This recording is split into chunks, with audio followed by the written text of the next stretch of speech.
I do not have 4 years of law, but I have 29 years of lawmaking. I'm happy I finally heard Senator Judge Erwin Tulfo is concerned about the justice or injustice to Vice President Sara. That's good news. Regarding the waste of time here, sabi ni Senator Joker Arroyo, it is useless to argue a legal point with a non-lawyer. When Senator Marcoleta brought that up here, nagkaroon ng commotion. Senator Miriam stood up here many times and said, kaya ka nga nagpo 4 years na law school at nagbabar. So let me give my own interpretation. The impeachment court is formed with lawyers and non-lawyers. And we interact, and it's for everyone, and we're equal.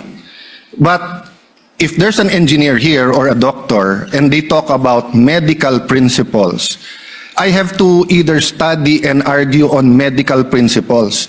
Hindi ko pwedeng sabihin, hindi, ganito lang yan, logic lang yan, etc. Diba?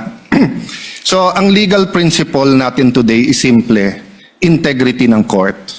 So, allow me to mention that to the people and help educate my colleague here.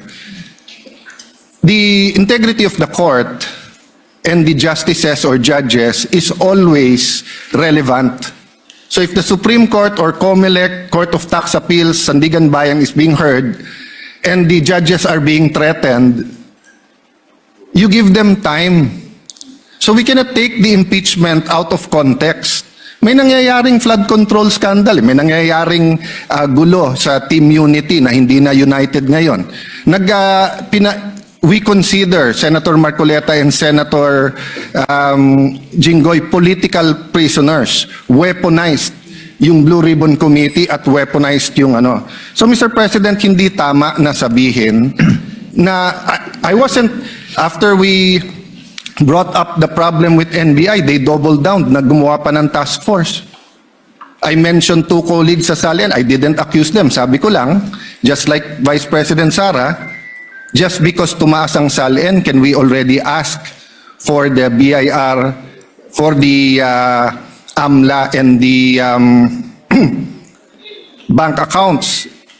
So sabi ko, yan ang i-discuss namin sa Monday. Nag-react na, nag-accuse. I did not take up your accusations here today. Si Secretary Vince Dizon, 3 beses na nag-verify sa Taguig. Sinabi na 3 beses na walang ghost. Ngayon, i-verify ulit. I wasn't going to bring that up, but then i-question ninyo si Senator